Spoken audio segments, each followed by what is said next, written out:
Hello, everybody, and welcome to another edition of Magic Mics, proudly sponsored by our Patreon supporters and CoolStuffInc.com, where you can find cool stuff in stock every day, and our co-sponsor CardHoarder.com, offering the best inventory prices and delivery of cards for Magic Online. I am Evan Irwin, and we get started each week by saying hello to my two co-hosts, Aaron Campbell. Happy Wednesday. Ruben Bressler.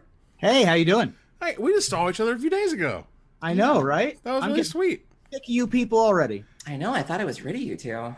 Wow, and here we are back again. Okay, well, that went pretty well. All of the Kickstarter videos are up. The complete set review is up. The bloopers went up today. The pie bet went up today. If you want to see me smashed so hard that it blast zone style hits the back of the shower. Evan, you're bearing the lead here. If you wanted to see Evan half naked in a dimly lit shower, go watch that video. There is a non-zero amount of woofs. Free the Bears, y'all. Free the Bears is on Ruben's shirt if you're listening to us. You're welcome, Bears. That is a thing. That said, we also get started with our trumpet blasts. You can get one if you support us at our highest level on Patreon, and we have one this week. We do. The MTG Puzzles Project. That would be Possibility Storm. I'm going to bring it up here on the screen. Nice. Is expanding its team. They are running a great designer search style contest. Anyone can submit fan-made puzzles for prizes. But if you think you have the goods, and you can compete for a chance to actually get paid to make MTG puzzles, find all the free puzzles at possibilitystorm.com or compete in the Patreon at patreon.com/MTGpuzzles. Cool. Thought that was really cool.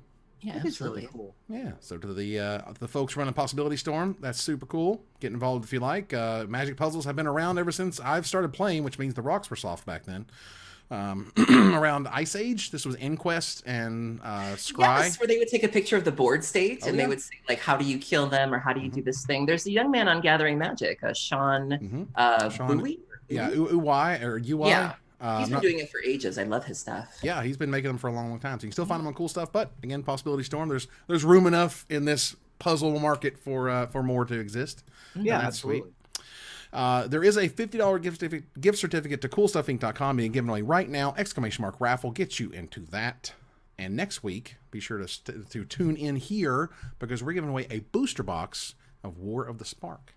That is amazing. That's going to be super fun. And the set is insane. Ooh, yeah. As we bring into our first pick, which was our early access stream event.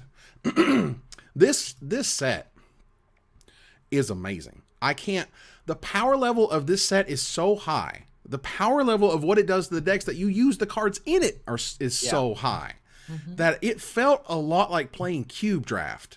It did. Because it was like haymaker after haymaker after haymaker. Like it was just one after another after another. There's a combo deck in Standard now with Bolas' Citadel. Did you see that thing? There's multiple combo decks in Standard. Oh, yeah, with Ral Zarek too? Yeah, the Ral Zarek deck, the Bolas' Citadel, Path of Discovery shenanigans. Yeah.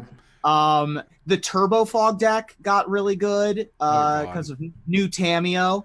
Nice. Is a huge piece in that deck, and basically the Turbo Fog's win condition now is mill yourself and win with Jace, which is awesome. Wow. Yeah, there's a whole lot of really cool stuff going on. So I had a great time yesterday.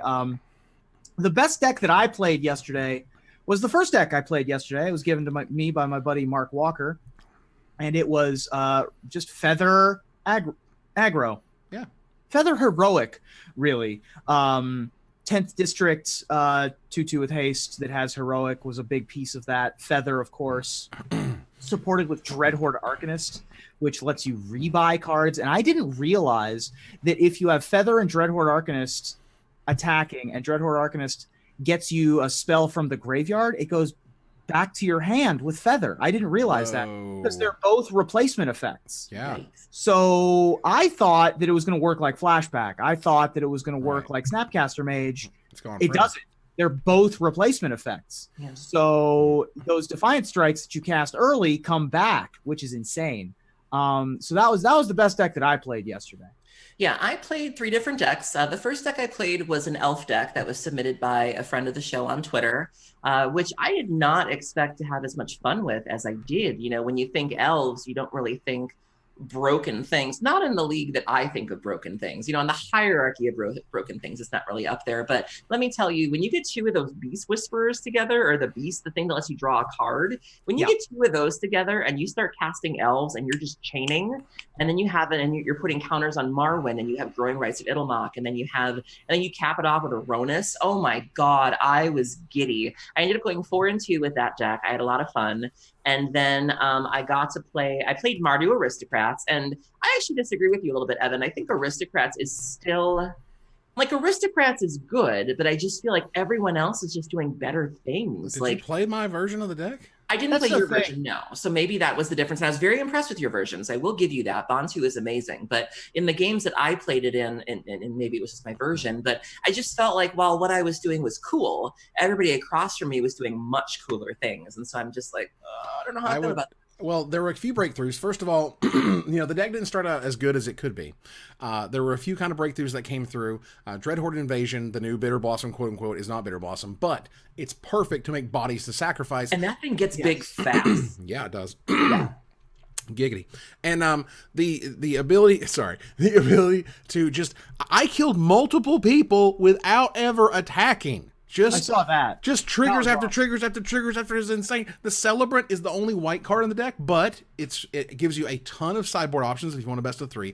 And I'm telling you, that Celebrant, I killed people with other triggers on the stack. The Celebrant triggers were what actually killed them over and over again. The only question mark at this point is Goblin Instigator, whether it should be Gutterbones, whether it should be Fireblade Artist.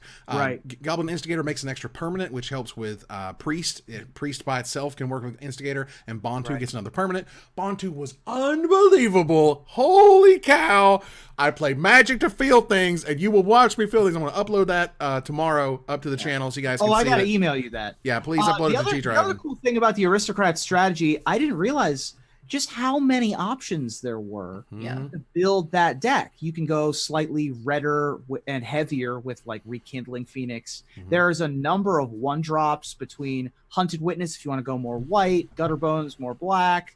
Grim Initiate is the new red Hunted Witness equivalent. You can play the Cruel Celebrant. You can stick to 2 colors, honestly, if you really want to, in 2 different ways. And so that's one of the things about the Aristocrats deck that is really exciting to me, is that there's not just one build. There's not just one card choice. There are a number of card choices that you're going to end up not having that can be metagame choices between different whenever certain decks become more popular. So that looks really exciting. Yeah, I capped off the night by playing just a basic Dimir mid-range deck. I was very impressed with Enter the God Eternals. That card really is sort of like that mid-range bridge, that Thrag Tusk, that Courser of Kruphix, that card that you really need to stabilize, so that way you can make it to the late game. But the deck I was impressed the most with, I have never been so happy to lose to a deck before. So the Bolas Citadel deck is basically a Golgari deck. You're running a couple of those dinosaurs, the free drop that lets you play extra lands and doesn't attack unless you have City's Blessing. You're playing the Wild Growth Walkers and all of that. Oh my God. If that deck is a thing in Standard, I'm buying in tomorrow. That deck I was in awe. I was like, this is beautiful. It was really cool. 69, 72 life at one point. I mean, it was wild. You mentioned how you play Magic to feel things and you felt things while you were playing. I felt things just watching it go off, where I was like, we live in a new world. I'm telling you. Just again, it just felt like every deck that I played is just super powered. I do have one concern though. I'm a little worried, and maybe it's just a small sample size, but there was a lot of Grixis. Sure, there was a lot of Grixis. And not good Grixis. No, I mean, everybody wanted to play Bolas. Right. That's the thing, is that no one was playing. I mean, I didn't play against a single mono red deck yesterday. I played against I played against one mono white deck. Yeah. This is not an example of what the metagame is looking like. Everyone is testing things out. That Grixis might be a bit of a lazier combination, where it's we're just going to play 8 Bolases, some subpar cards, and we're just going to dirtle until we get there. And it's don't do that. Don't do that. I got to be a little shady here for a second.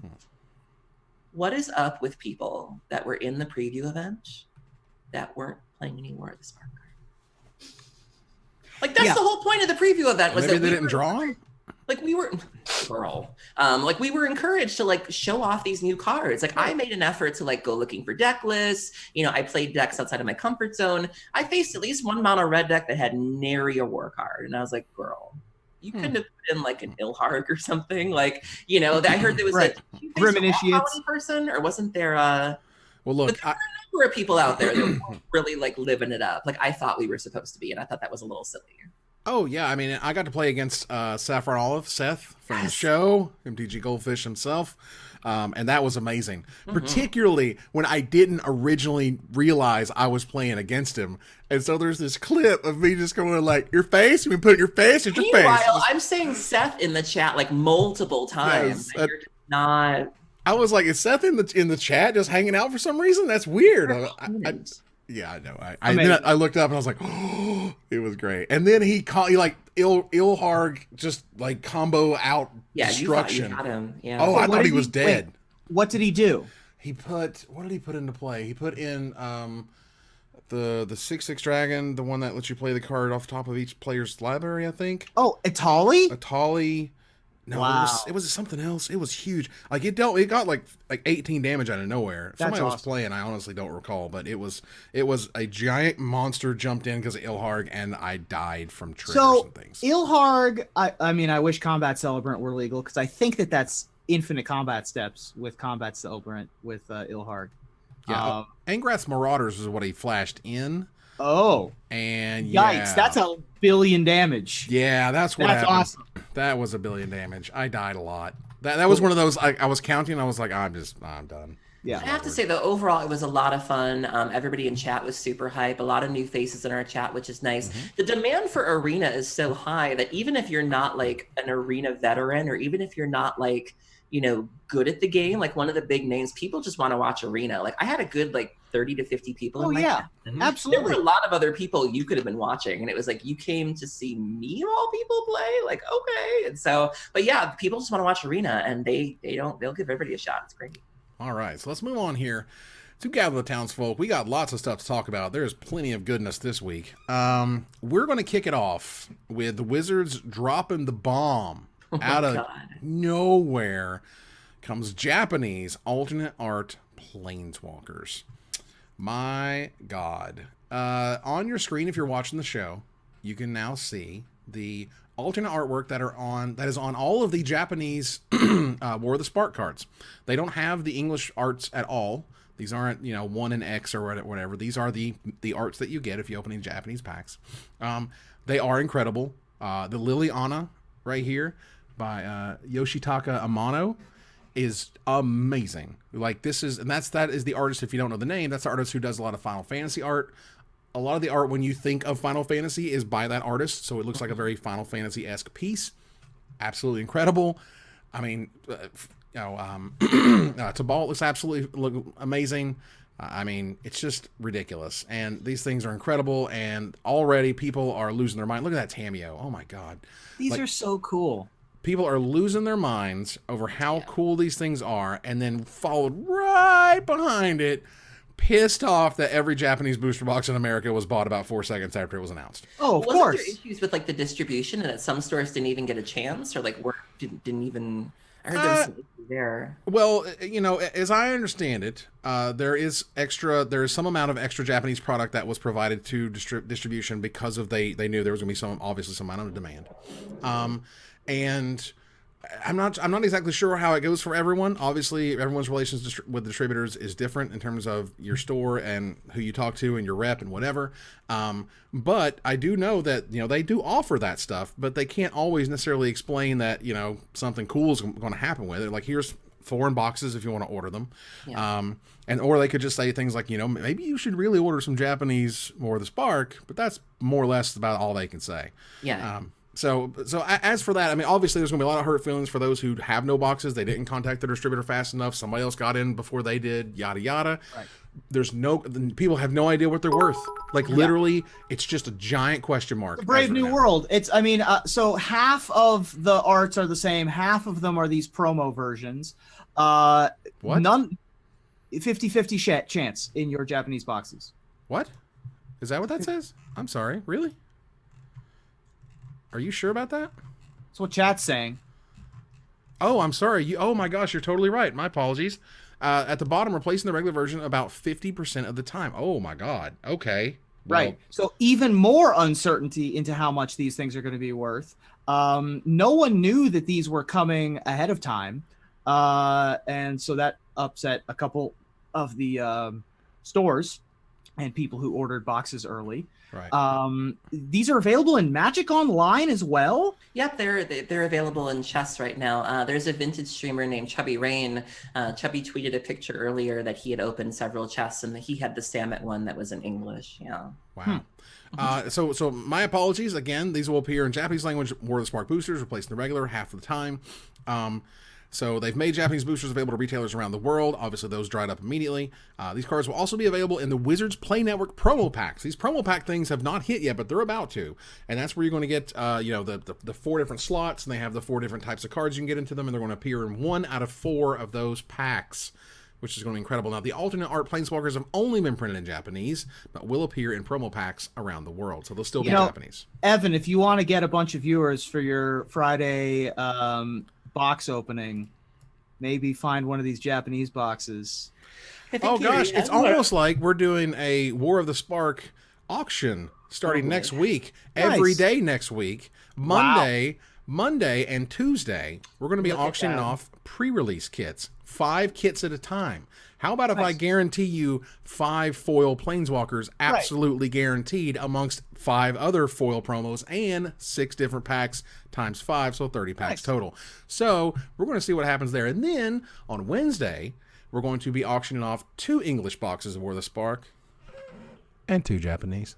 Oh, nice. Oh, I'm sorry. And we're going to do it again on Thursday? Oh, I'm sorry. We're going to do it again on Friday? That's good. Okay. That's what I'm talking about. That's what I'm good job. Well done. Yeah, this product even won me over. You know, I was on the plane ride home from our set review when this dropped, and I'm not really an anime person. Like, I don't really, I don't really get it. It's not my thing. But so when I first heard about it, I didn't think it was for me, which is fine. But then as I was scrolling through, I found a couple that I liked. And the ones I liked were actually the uncommons. The Nar set, oh my God. The Nar set is brilliant. The Ashiok is amazing. But that Veraska, oh my God. Like, can I just be her? Can I grow up and look like that? Like, that is amazing.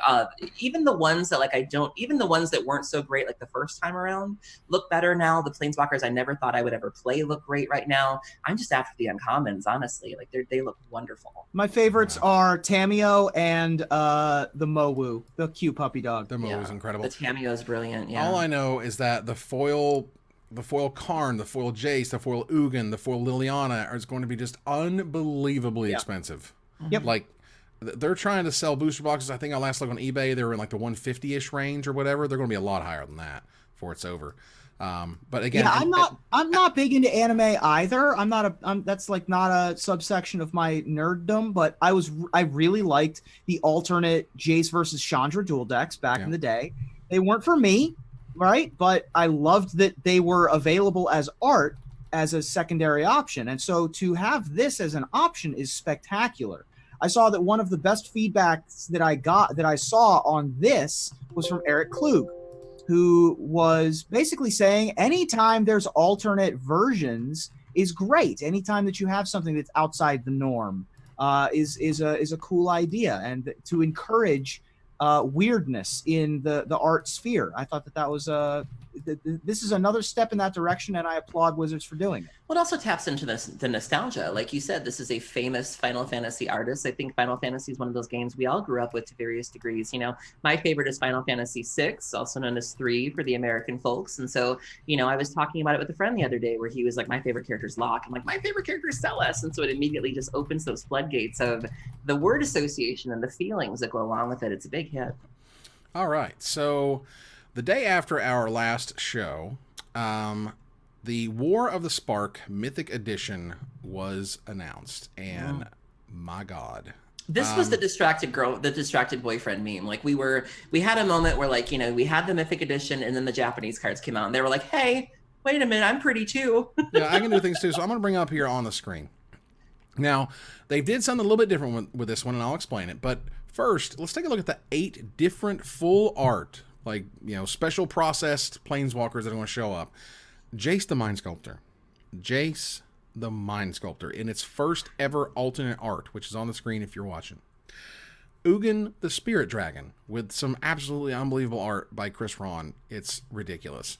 We have Gideon Blackblade from the new set, Tezzeret the Seeker in some of the best artwork I've ever seen for Tezzeret, Garrick Apex Predator, Nicol Bolas Dragon God, Oh my god. which looks unreal, Yeah. Nahiri the Harbinger, and Sarkin Unbroken kind of, he's kind of there. But this is, and I am not kidding when I say this, this is some of the easiest money you will ever make in your life. It is going to be released on May 1st. May 1st, you're going to be at a computer and you're going to be waiting and ready to spend your money on this product. The finance people are basically losing their minds. They're basically saying that this set's going to be worth about $1,000 in a year. Wow. This box of cards, because it's going to go on sale for $249.99. It's going to have 24 packs, 8 of which are going to be marked with which Planeswalker is inside it.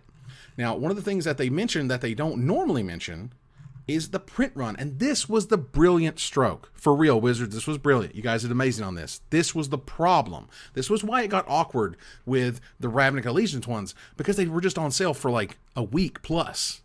This isn't a product that should be on sale a week plus. This should be a product that hits and disappears. And what they have said is they said, okay, you know what? Here's what we're going to do. We're going to earn $3 million. We're going to let you know that we're going to earn $3 million off this product. We're going to make 12,000 of these at $250 a pop. That's about just a little hair under $3 million for $249.99. And that's what's going to happen. And you can buy a maximum of 2. And I swear to God, there are few times when Wizards is like, have free money. This is the freest money I have seen in a long time. You want to turn your $250, like the literal second these things sell out, it's going to be listed for $500. Like the second. I mean, I'm not kidding. This is ridiculous. The Guilds of Ravnica. Remember when I told you I bought the Guilds of Ravnica Mythic Edition? Yeah, that Teferi can pay for that box now. And the rest is just gravy. Just sitting around. It's going up to, it's almost, I think it's at like 600 almost now. And again, $250 for that one. I didn't buy the last one because I didn't think it was worth it. And it doesn't seem to be near the price as the first one. This one has Jace the friggin' Mind Sculptor in it. That's nuts. That to me said they were like Jace, but the Ugin is going to be insane too. Yeah, but Ugin. So like they're like Jace is going to be at $300. Ugin's going to be like $150, and the rest of them are going to be piddling between like $50 to $80 or $90. Right. Again, this is unbelievable. Get your butt to a computer on May 1st. Buy as much as you can afford, and thank me later. My God, it's just rare. It's just rare when Wizards is like, okay, we're going to make $3 million. We fixed the only problem this product even had, and Jace the Mind Sculptor. It's ridiculous. Okay. Gideon died. I don't know if you knew that, but he died a lot. And well, he died once, but yeah. 2 per household, by the way. Thank you, Mr. LaBufu. Like, for example, you ain't going to get, your mama and your dad sending the same 4 boxes total to your house. How does that work with your 5 kids? Do you get to like... Well, I put them in different areas of, the country. We're very specific. We're coordinated. It's like the Willy Wonka when Mr. Salt had all the people opening the candy bar. Just a warehouse full of little Irwins. It's just like Ludacris says, you have kids in different area codes. So Gideon first appeared in Zendikar in 2010 in the Rise of the Eldrazi set. And he, spoiler alert, gave his life to help Liliana. To celebrate it, Wizards issued a special set of reprinted cards in the signature spellbook. They did this last year with Jace, but they didn't put all the money in it like they did this time. They put a lot of dollars in this thing. I'm going to bring it up here just so you guys can check it out.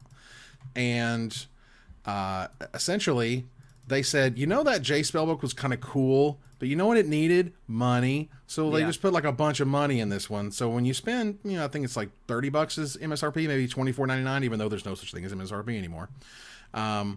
Okay. Well, it's true. They got rid of it. Well, for them, for their products. So we look here. Gideon Jura is the first one. Again, this is in the Rise of the Eldrazi version. And then we have Martyr's Bond. This is a huge commander card. Yep. This is anywhere, I think, from $4 to $8, something like that. Path to Exile. Thanks. With really sweet artwork. That's a good one. That's terrific. Rest in peace. What? You didn't have to say it. You could have alluded to it. But that artwork with the statue. Do you know? The statue? Do you know how many people tagged me in this? And let me tell you, I soft blocked every single one of them. I was like, how dare you? Wow. How dare you? This is, well, first of all, you knew that we were going to talk about this because it's right in the title of the episode. It's R.I.P. Gideon. Yeah, but that could mean anything. It could mean like rolling in peanuts. It could mean. And for those who need it, you got to get it out of your system. Press F to pay respects. Okay, yeah. F for respects. Thank you. Did you see Gavin's explanation of the rest in peace? So like the blog that we're referencing has little blurbs like from Gavin, and Gavin goes, "This is what we call a hammer card. If your partner's playing a graveyard strategy, you play rest in peace, and it just shuts them down." Sure does. It gets rid of all the cards in their graveyard, and it gets rid of all future cards in all graveyards. So it's interesting to play it in a number of contexts. No, it ain't. What? This is propaganda right here. Propaganda. This is the Russians. The Russians. They're in our game, making you play Graveyard Hate. They're doing Propaganda's not in this set. All right, so Shielded by Faith is also in the set, kind of a whatever. True Conviction is an absolutely terrific card in this set. Gigantic Enchantment that gives all your creatures double strike and lifelink. Okay. Worship has a fantastic version of this. Yeah. Speaking of Ketra Monument, oh my god. Yeah. That was so cool. And Blackblade Reforged with a frame that is literally only going to be used ever for this card. They got Richard Kane Ferguson to do the original art. Oh my god. It's fantastic. Wow. And remember, there's only one card in your spellbook that will be foil. And let's all hope that it's Blackblade Reforged, because, oh my god, I got to have one of those. I got to get one of those. I just have to. It's just crazy. And I don't mean like the spellbook. I mean like the foil Blackblade Richard Kane Ferguson. Oh my god, so cool. I just can't stand it. Yeah. So this product looks to be an absolute home run in terms of value, in terms of like, you know, kind of giving tribute to Gideon. I mean, I felt a weird like emotional response to Gideon dying.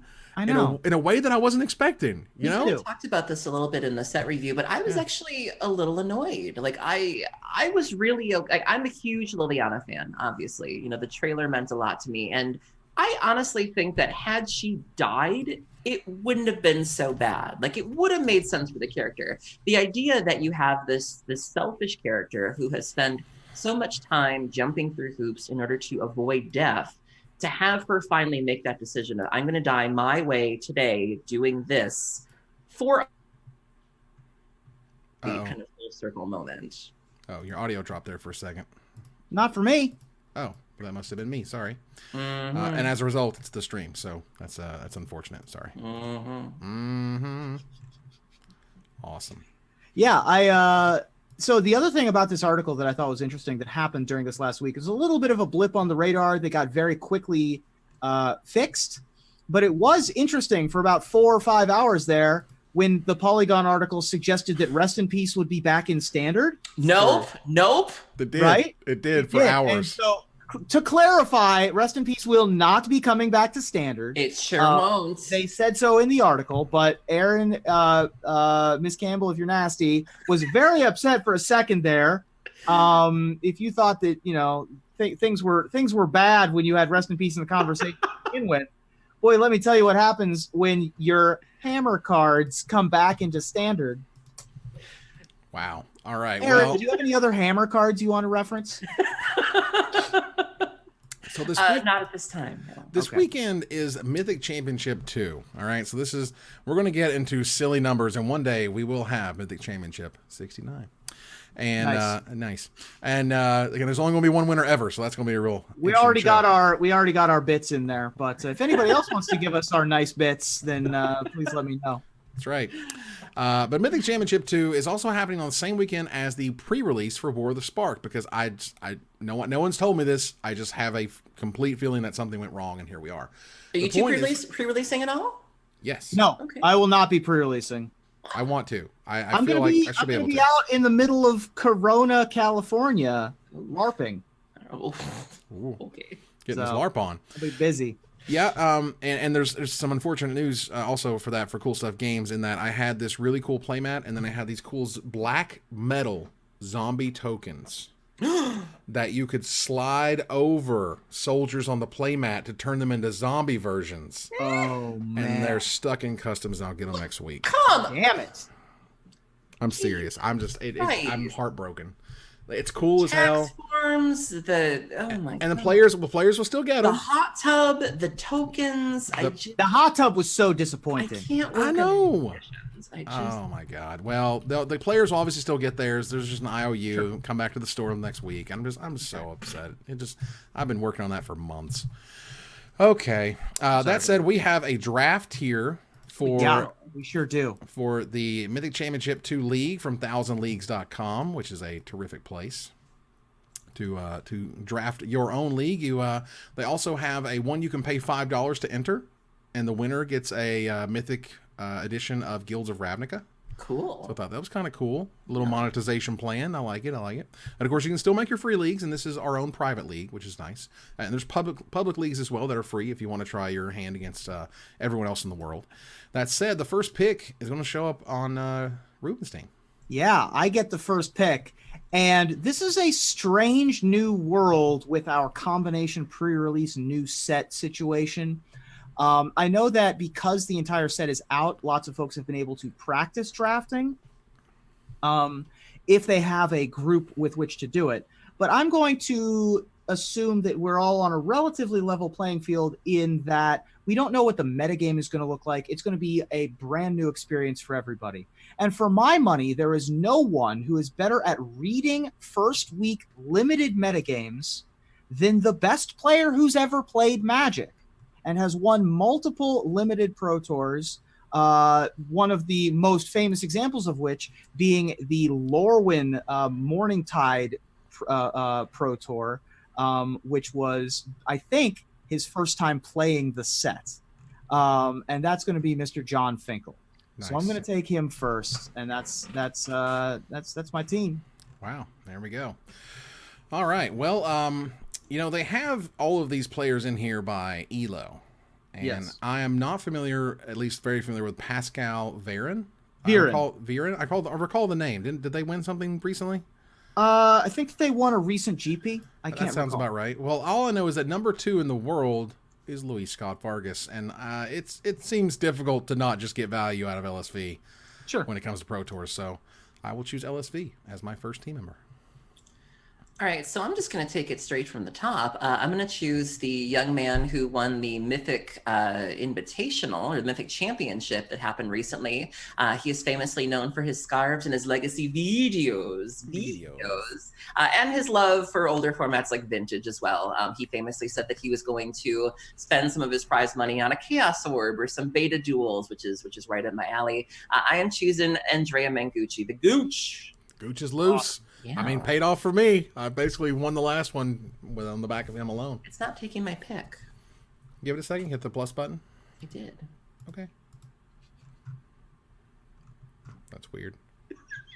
Because you have to pick 2, by the way. So I did, but he didn't go in like normally when you pick the first one, it moves like the name over. It didn't. You might want to refresh your browser just to make sure nothing weird's going on. Because I don't see it popping up for you either. And Ruben. Well, now it says it's loading. Okay. Technical difficulties. That makes for exciting podcast content. Yeah. Live television. All right, here we go. Ooh. All right, so Gooch is in. Okay, and then I can pick another one? Yes, you get to pick another one. All right. Yeah, we are snake drafting. Right.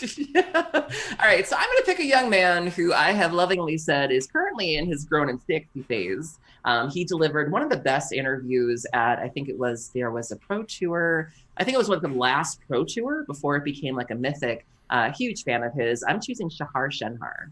Nice. Yeah. There you go.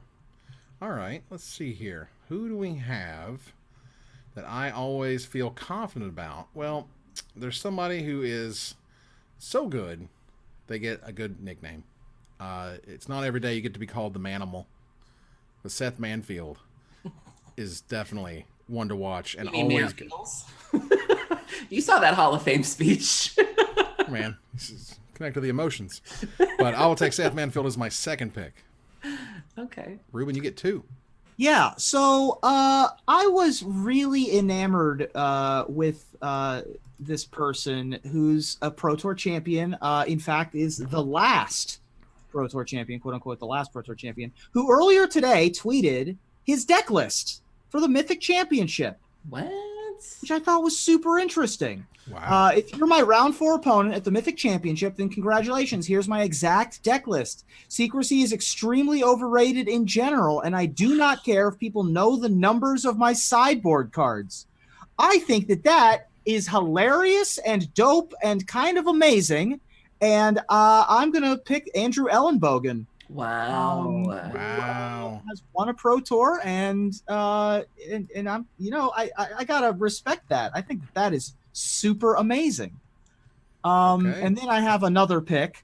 I'll let whoever is going to pick this person have one more bite at the apple. You're not getting taken redo, Cat? No, not yet. I'm gonna let. I was trying to reference it without referencing it, but clever. if it comes back, I'll get it. Sleeping in the cat box. And then I also think that limited is such a huge part of the Pro Tour. I think that particularly for modern, I don't have a huge faith in the modern format as a Pro Tour format. I always think that the limited portion is what pushes you over the top. And so to that end, I'm going to pick Martin Juza with my next pick overall, one of the former limited players of the year. I see. Okay, well, that's interesting. There's more rounds of constructed. Like, doesn't it mean more by default? There are. Yeah, but you have to. So there are more rounds of constructed, but if you look at the overall records of people, if you don't do well in limited, you don't do well, period. If you don't do well in constructed, you can go like 6-4 in constructed, but if you 6-0 limited, you're gonna always be better. The people that crush it in constructed and who are like 10-0 oftentimes will miss because they didn't have their limited chops up. So my pick here for my third person on the roster is someone who I enjoy their names so much, and their last name in particular, that it made me say a Magic card name incorrectly. It's not Hydroid Crisis. It's Ely. Yes, I love Ely so much. That's awesome. Ely crushes in Modern and has done an amazing job there, and I'm taking him on my team. That he showed up to Grand Prix Niagara with Legacy living in. I saw that. I could not breathe. I was like, this is everything I want to be doing in life. I don't think he did very well, but it was... And he's also just a sweetheart. I got to work with him when I worked for Card Hoarder, and just a really nice guy, keeps his head down, works really hard, puts up good results. I had nothing but positive experiences with him. Very nice. All right. So I think, Aaron, you get 2 choices. It's like in Lilo and Stitch. They say Ohana means family. I gotta choose family. I'm choosing the Trans Mafia Autumn Burchettes. Nice. So we're going for that one. And then I get to pick one more.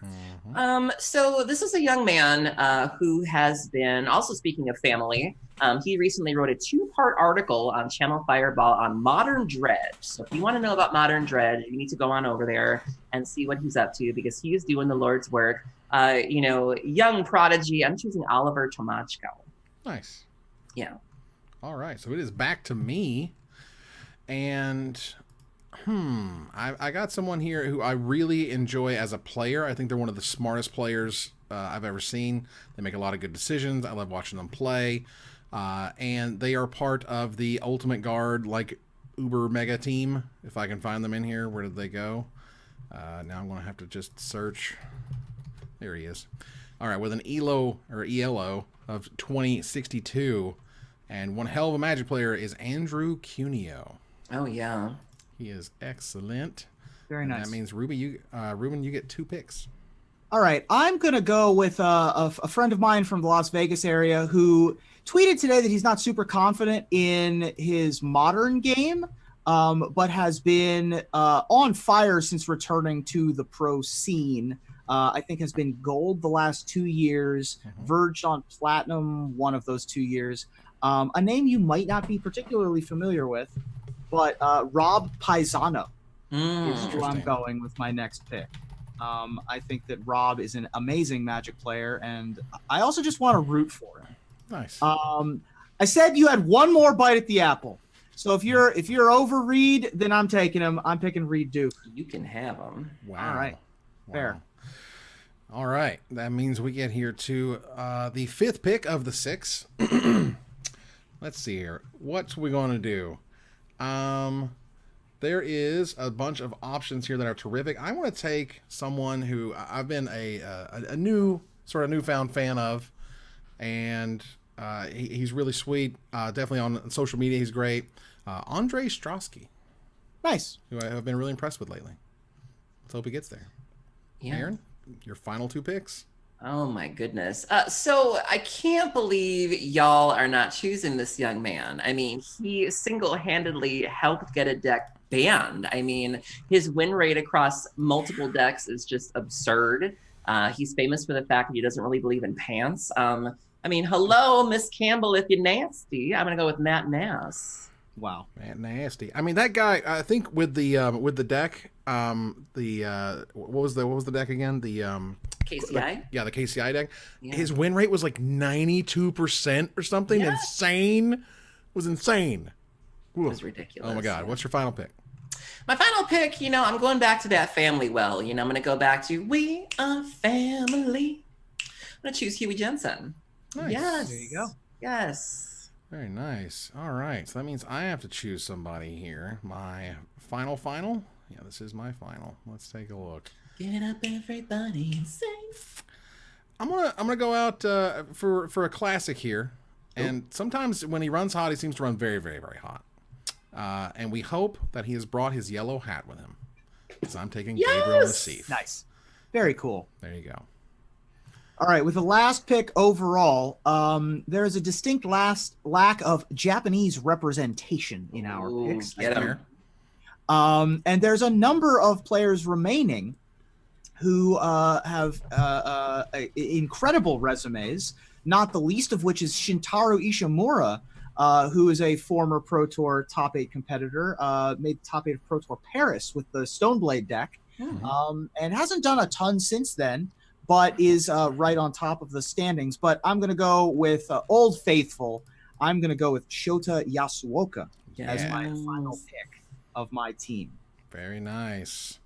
All right. So my team for the Mythic Championship 2 this weekend is Gabriel Nassif, Andre Strosky, Andrew Cuneo, Seth Manfield, Luis Scott Vargas, and Ely Cassis. Ruben? My team is John Finkel, Andrew Ellenbogen, Reed Duke, Rob Paisano, Martin Juza, and Shota Yasuoka. I know 5 of those players. Nice. My team is William Huey Jensen, Matt Nass, Oliver Tomajko, Autumn Burchett, Shahal Shenha, and Andrea Mangucci. Very nice. All right. So Chris Rahn posted a story about last year. He lost his cat Willow after 17 years. I'll put the link here into the chat. He adopted her halfway through his first year at art school and was the first pet he had on his own. Saw him through everything. Art school, graduation, getting his career off the ground, breakups, everything. But unfortunately, it was very hard to let her go, as you can imagine.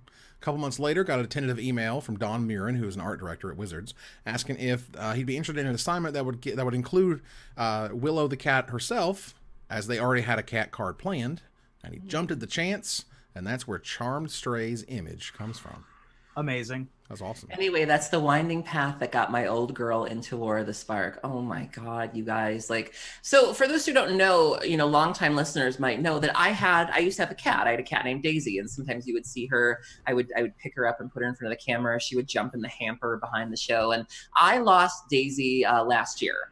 My cat passed away in June of last year, almost a year ago. Wow. And I had never had to endure the loss of an animal before. My pets would always kind of live with my parents. And so I was just kind of I was owner by proxy, but this was the first time I had to be there for it and actually make that decision to put an animal down. And let me tell you, I cried harder when she died than when my mom died. I was devastated, unconsolable to a degree I didn't know was possible. And I'm still feeling the loss. I still have her toys around my apartment that I can't bring myself to get rid of. And, I still have a jug of kitty litter that I can't get rid of. And so this really resonated with me because I had never experienced loss like that before. And when you have the ability to memorialize, someone, specifically an animal like that, it's beautiful. And I don't know anybody that didn't feel something reading this. Damn. It was amazing. And ship that F in the chat. Pay those respects. Yes. as we move on here to our next story, our final story, I think. No, not final yet. We're keep moving here. Definitely not final story tonight. We got plenty of stuff to talk about. Oh, yeah. GOATquiz.com is the best Magic the Gathering quiz site I've ever seen in my life. It's amazing. You make I will say that is not saying much because I think it's the only Magic. No. There's been quizzes before. It's been a while, and we've seen them in various. What are we talking about exactly? All right. So what happens is, first of all, make an account. You don't even have to verify. I have to make an account. Hold on. That's a lot of work. Can I explain it? You bunch of whiners. Listen. You make an account. You don't even have to put in your email. You just make an account, put a password. You're done. You go to card sets, and you click on a set. It goes all the way back to alpha and beta. Okay. And you click on a card set, it's going to ask you up to 50 questions about cards in that set. What's the right color for this card? I'm going to read your rules text and show you the art images of cards. Which one did you read? And it goes through and it tries to trip you up essentially. But along the way, it also gives you time walks, which if you get a question wrong, will let you try again. But if you get it wrong after that, you're out of the quiz and you have to start all over. And then they take it another step further with leaderboards. There are leaderboards. If you go to the leaderboard tab up at the top, you can see a user and you can see how they've done in standard, old school, and vintage, which is pretty cool because you can do the different types of sets and the different type of quizzes and answers and stuff. And let me tell you, I have been trying. I've gotten real close, like 46, 47 on beta, and I have yet to beat the Mythic Challenge on beta difficulty, as it were, on the beta set. Can I block people on there? Wow. No. Can I dredge? It's just it's a quiz shot. It's just a quiz site. It's great. I'm serious. It's great. If you are an enfranchised Magic the Gathering player, you will love GOATquiz.com. I'm super impressed. Those guys did a great job. Go check it out. I'll give it a shot after this. I made an account just now. I'll give it a shot. It's super dope. I swear. Okay. Moving on to... I have to make a stupid account. Good. Can you whine some more? All right. Numot the Nummy. Awesome dude. Yes. Hopefully friend of the show. Unfortunately, tweeted, that his MRI this morning was a, quote, success, and that they found a mass or aneurysm behind his left eye, the exact location where I've been having my headaches. Further MRI/brain MRA required to further diagnose, but I could use some good vibes moving forward. So there also is an update here. Doctors have an idea what it is, but we're going in today to get a contrasted MRI to confirm. And also another update past there was today's scan has suggested that it is a benign tumor. That means no cancer. That's terrific. Though he can't confirm with 100% certainty, they've set up appointments with some of the best neurosurgeons in the area and are getting additional options to make sure that to make sure we move at this correctly. So that's incredible. So Numot, I hope you feel way better very, very soon. Absolutely. It's still, I mean, even if it's still benign, there's still a tumor in your head. Like, that's terrifying. I remember a couple of months ago, I had to go into, so when you're trans, you go in for regular blood panels to make sure like your hormone levels are cool and things like that. And I had found out that there was a certain hormone that was like quadruple the normal amount. And they were like, we think you might have a tumor on your pituitary gland. And they were like, it's benign, it's never lethal. It's like, yeah, but there's still a possibility that I have a tumor in my head. Like, and just, I remember that. There's no way to process that, and just even dealing with the possibilities. And they were like, well, you could, here's what could happen. And it's like, those are just words you never want to hear in the same sentence. And so I can only imagine what he's going through. But when you have the support of people like we are fortunate enough to have, it certainly makes it a lot easier to manage. So I hope he powers through. Yep, absolutely. He was doing the streamer event yesterday, taking donor decks. Had a particularly exciting game where the new 3/2 proliferate landfall card was building a giant amass token. Yes. Then doubled its power with Ronus and dealt $1 billion damage. Wow. Yeah, he has a good life. He just recently got married, beautiful wife. I mean, he has everything going for him. Absolutely. And also to quickly check in with another friend of the show in a related story, John Wells, Jay Wiley, one of the co-hosts of the Eyes on the Mize podcast, just got done with day 17 of his chemo treatment. This is the third cycle, I believe, is what he said, and it seems like things are going well. I think there was also a bit of a fundraising effort because he can't make it to pre-release. So I believe that some people were collecting money to get him like pre-release kits or to give him something so he could experience, Yeah, that'd be good. That'd be great. I think it all worked out. So Jay Wiley, Kenji, you guys feel much better very, very soon. We hope you guys get through with no problems and send all the good vibes. Randy Bueller announced that that both Elantris and himself, which is Athena, is going to be Queen. Yes, Queen herself is going to be running coverage for the Magic Online Championship Finals. This is for the 2018 Magic Online Championships. 24 players, 200 grand in prize money, standard and modern War of the Spark draft, every round streamed live on Twitch May 17th through 19th. So a little under a month, we'll actually get to see that event happen. 5 months into the year. I hope they do it a little bit sooner next year. Hey, but better late than never. Better late than never. That's a lot of money, and they're pulling through. They had to wait for the announcement that Magic Online has recovered. To be fair, it has. And is like more popular than it's been in a long time. You know, the shiny new toy of Arena, you know, Jim Cramer talking to the president of Hasbro and being like, all this cash money. We'll talk about that, I'm sure. But Magic Online has a lot of things that Arena can't give you. Right. Chief among them that Aaron was concerned with was a resizable window. But also... she was like, I can't resize the window. Something's wrong. This is bad. It was insane. So what's broken? It was hilarious. Like, I can't figure out how to resize the window. All I can do is work with a UI from. I can't work like this. Right. Anyway, Magic Online lets you play Modern, lets you play Vintage, lets you play Cube, lets you open these awesome new Japanese Planeswalkers in your treasure chests. I mean. There's things that they can offer that you just can't get anywhere else. That's right. That Arena is cool, but you can't. Yeah. And so I'm excited that we get to have some Magic Online Championships with the people who are the staunchest supporters of anything in terms of content, the staunchest supporters and the people who use the interface the most in terms of regularly produced content, which is Randy and Athena, who make all the Super League stuff. And that is done exclusively on Magic Online. I did not link it in the show notes, so I can't bring it up right here, right now. But go and look at the update for Magic Online for War of the Spark. They have some new UI that they're implementing in the program, and it's really good. It's not embarrassing.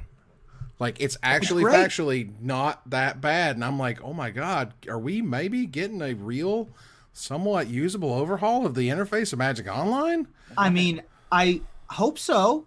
I mean, it's a little surprising, but not that surprising. If we're getting all this hashtag dat arena money, some of that should go to Magic Online. Absolutely. I mean, I certainly hope so.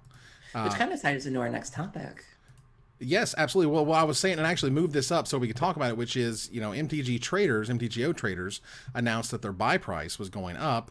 Right. And that doesn't happen in when markets are going down. That doesn't happen when sales are going down. You know what I mean? That happens as a part of a recovery, not as part of, you know, things are burning down. Oh my God. Our sponsor, Card Hoarder, since none of y'all was plugging them this show, has had tremendous success with their rental program, which means that people are playing Magic Online and they want to get into these formats. And so it does sound like, by all accounts, that, you know, Magic Online is doing quite well.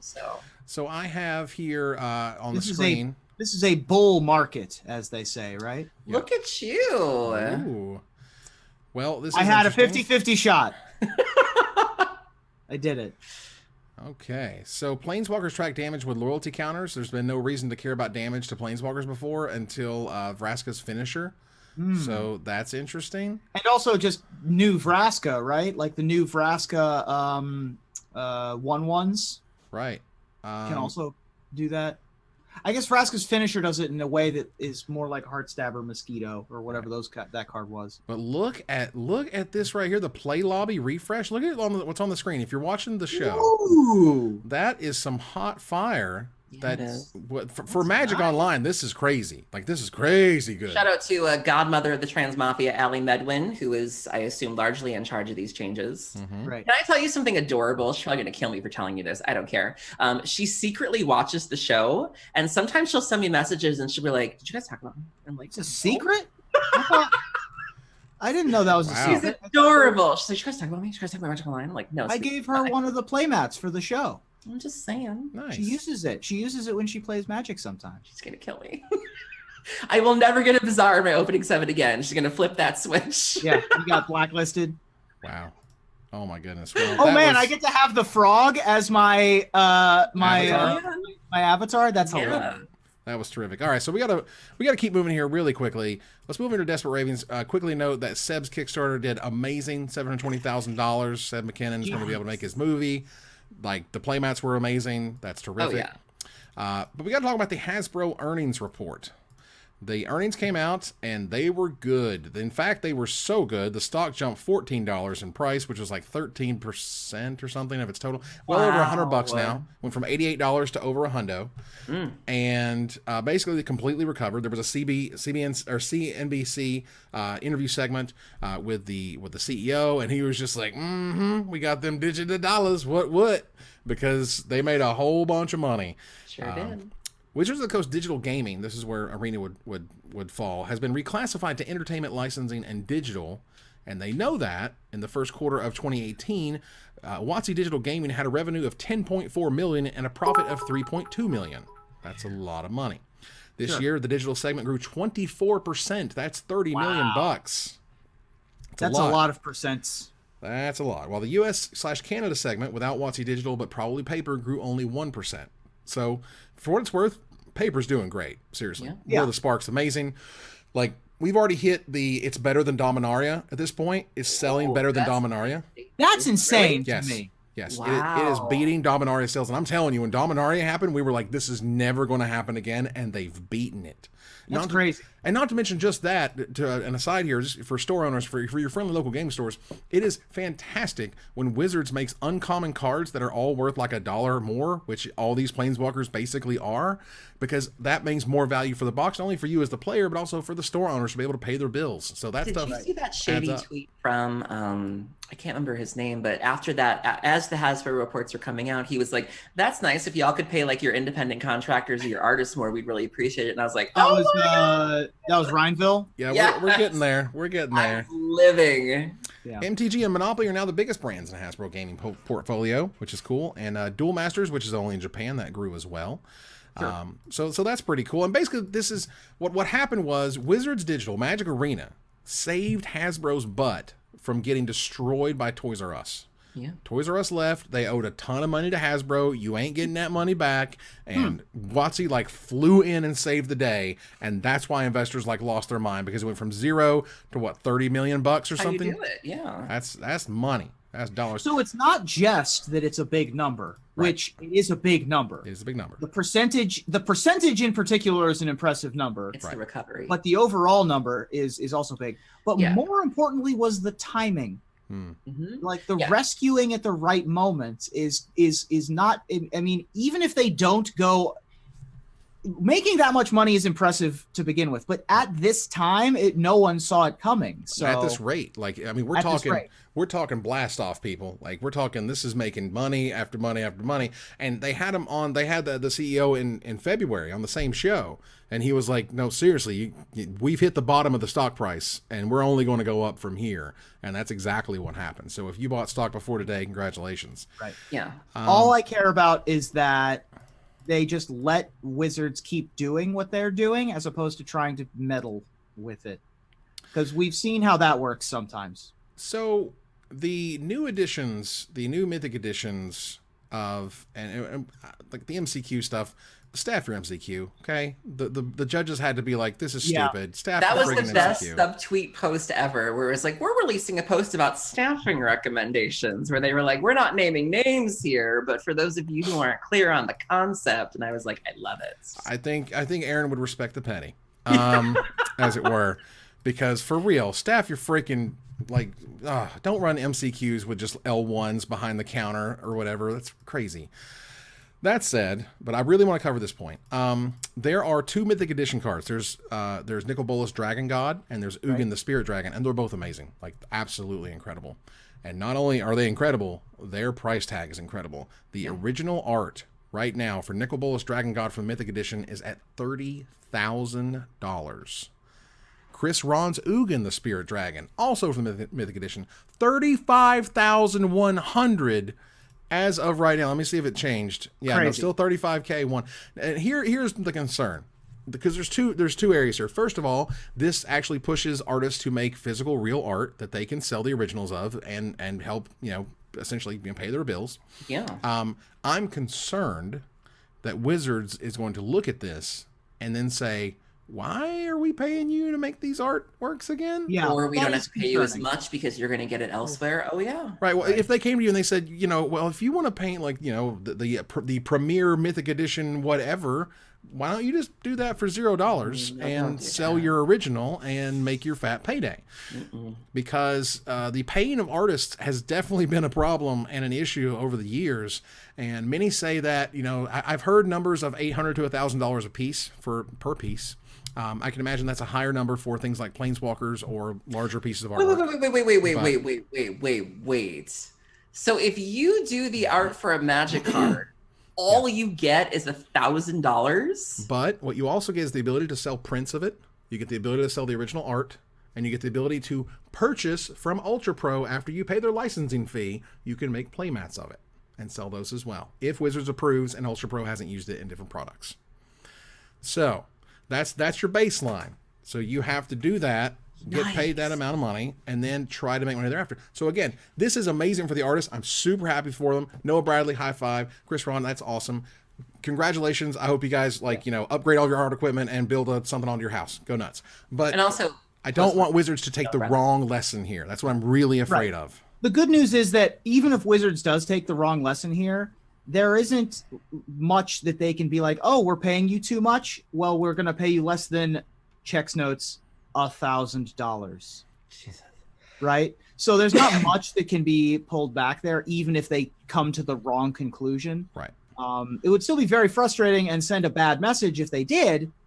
Unfortunately, man, this is a weird sentence. The repercussions for artists being successful will not be particularly bad, even if Wizards decides to be a cult, like a corporate salesmonger. I mean, I hope not. I mean, again, they won't. I can't imagine that that's the conclusion that they draw. Also, the amount, so if they pay you $1,000 for a piece of art, that's $350,000 in art commissions alone per set ish. So that's only like $1.5 million a year, or let's say $2 million a year in art commissions. That's a lot of money.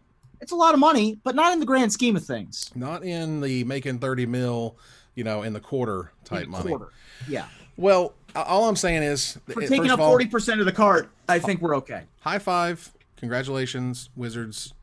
Pay your artists. Look, I've paid more than $1,000 for a piece of artwork that I've used in various promotional materials from artists.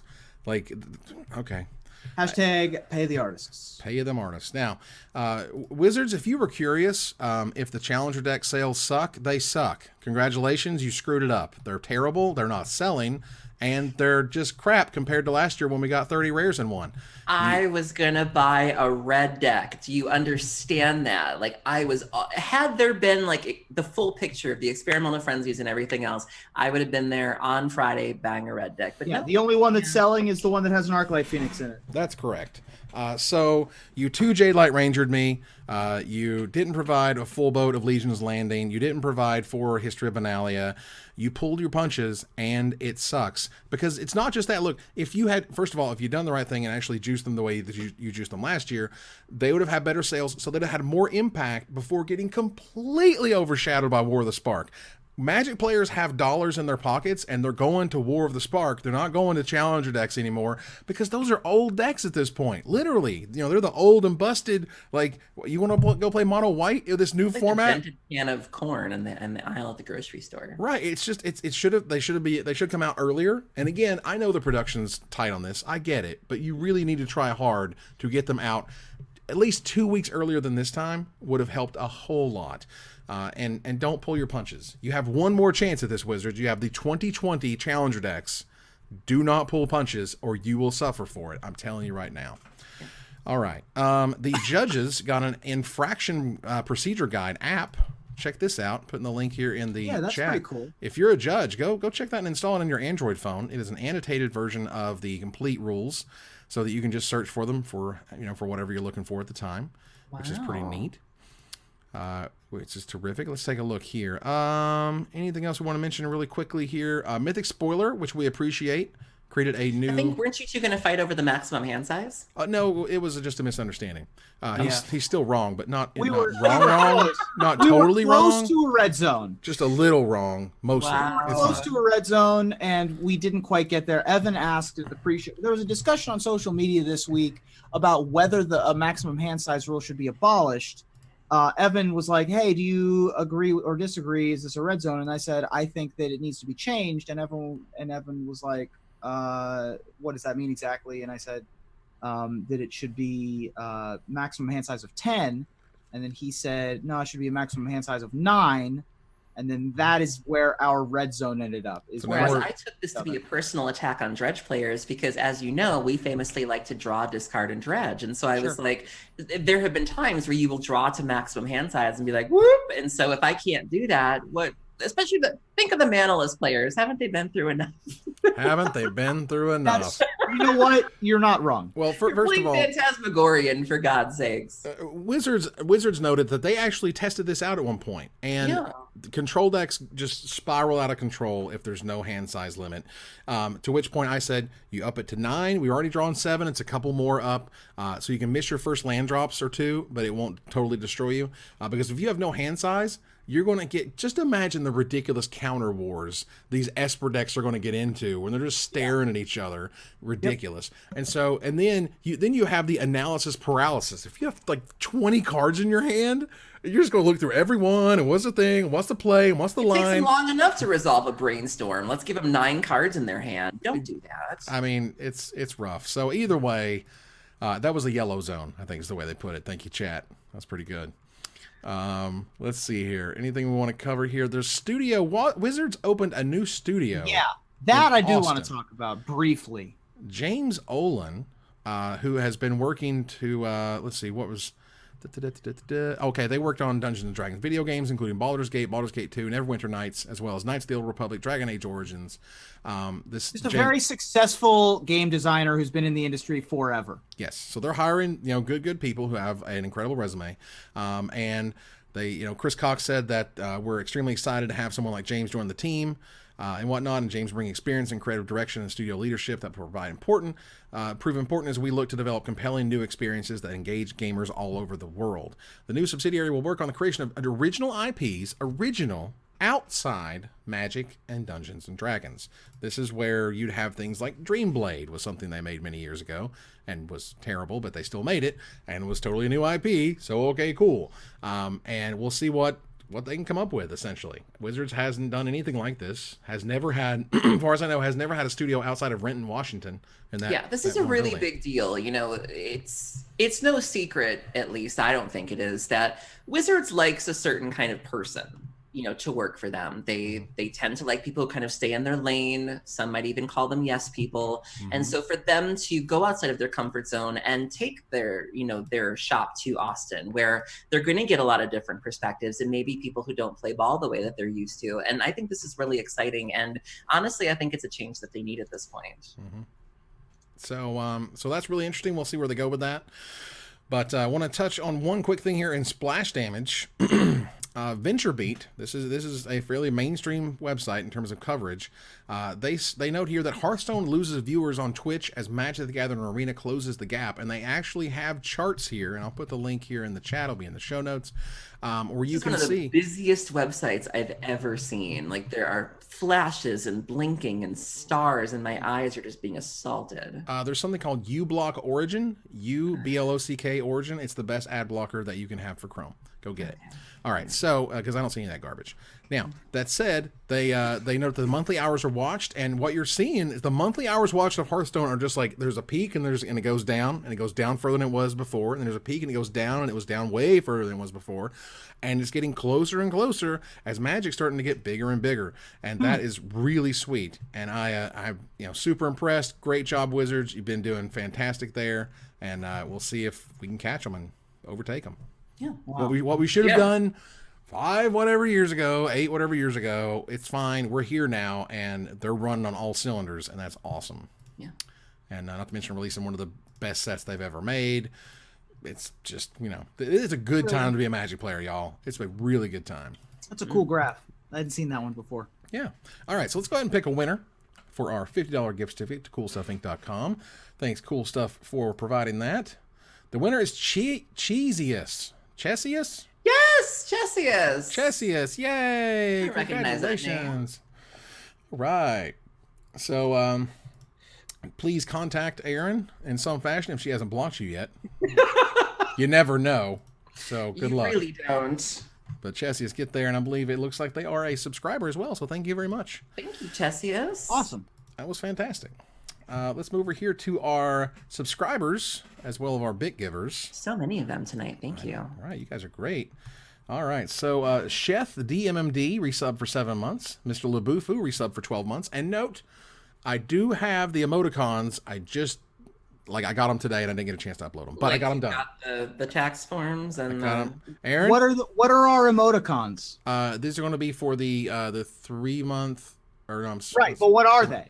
There are going to be a gray microphone, a blue microphone, and a gold microphone. Awesome. Yeah, it's going to be really sweet. All right, so the business resub for 6 months. Thanks a lot. MTG Young Mage hit 12 months. Hey, thanks, buddy. Oh my god, that's like a tenth of your life. I was just gonna say. Jeez. I'm finally a 1 year sub. They say, well, I'll have something special for you next week. The Hackbert resub for 4 months. Thanks a lot. House of Shadow. Well, that's you.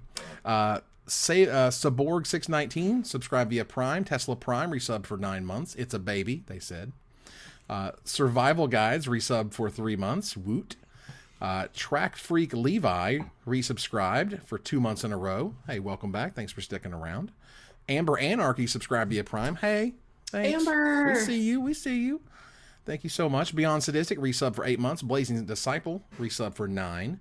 Chessius resub for 3 months. Didn't that pay out? There it is. That's fantastic. Let's see. Demon Alcohol resub for 2 months. Hey, 2 months is always the big one. That means you came back and you like what we saw.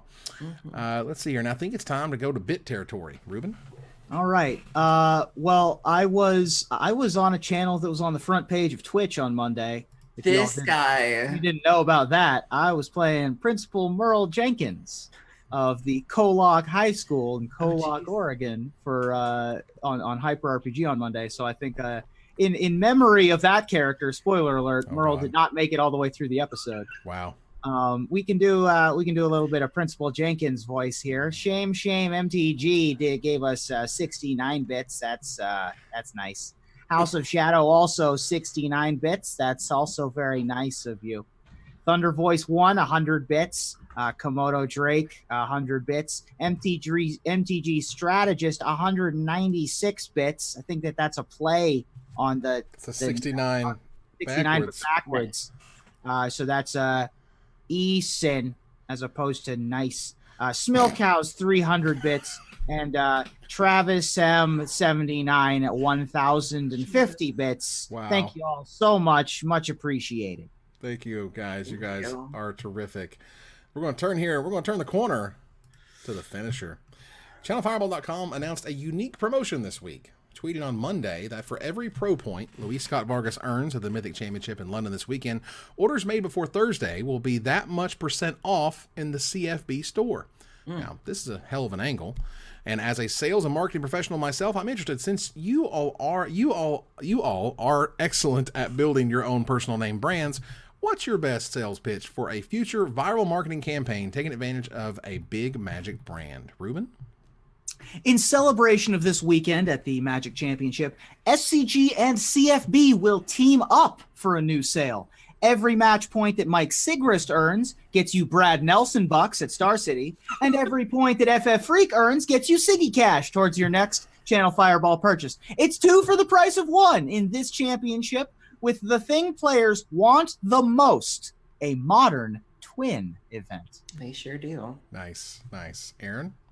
So the big news this week is an exciting opportunity thanks to Raphael Levy, Seth Manfield, and more, where you can earn points for liking and retweeting photos of cute MPL babies. So join the fun this weekend with your babbies with the official hashtag BirthingPod. Very nice. Well, look, this weekend is not just the War of the Spark pre-release and Mythic Championship Plus novel release. the launch of Avengers We didn't even Endgame. talk about the novel. Oh, my god. Oh, the god. Okay. The And Vorthos is, we're going to rake us across the coals. please forgive us. The novel actually sounded a little weird, but okay, because it also talked about events that happened in a novel that was previous, but it's not out yet. Okay. The point is, and the premiere of the Battle of Winterfell, for God's sakes. Suffice it to say, it's been a big week for geek brands. And so we're proud to announce that you can wager on who survives all 3 events with our exclusive 3-dimensional Death Pool Bingo cards, available for just $5 in the Magic Mike store. If you win, you can earn yourself a title belt, gauntlet, throne, and trophy that will crown you King of the Nerds. Or Queen. Or Queen of the Nerds. Or Person or of the Nerds. Tyrant. Yeah. That's right. Tyrant's a good gender neutral one, yeah. Tyrant's Envy nice. of the Nerds. Yeah. Tyrant's I like good. Tyrant. All right. Tyrant of the Nerds is good. I like that. Despot. Despo. Despot? Despacito. Okay. Alexa, play Despacito. Okay. That ends another live episode of Magic Mike's. Thank you for joining us here to discuss all things Magic. Thank you, Aaron. Thank you for having me. Thank you, Ruben. Thank you so much. This was a really lovely time. It was an absolutely incredible experience. Always a pleasure. Moving here to our final slide. I want to thank our sponsor, CoolStuffInc.com, our co-sponsor, CardHoarder.com, my co-hosts, Aaron Campbell and Ruben Bressler. You guys for watching or listening. I hope you support us at Patreon.com/MagicMikes. Please follow, like, tweet, favorite, share, subscribe to everything social that tells people we exist. Catch us online on our Discord, twitch.tv at Magic Mikes, our Twitter at Magic Mikes Cast, our Magic Mikes subreddit, and like the Magic Mikes page on Facebook. Talk to us privately at MagicMikesPodcast@gmail.com. Follow the audio-only podcast at MagicMikesPodcast.libsyn.com, or find us on iTunes or Spotify, or join us here next week. Same time, same place, for another episode of Magic Mikes. Good night, everybody.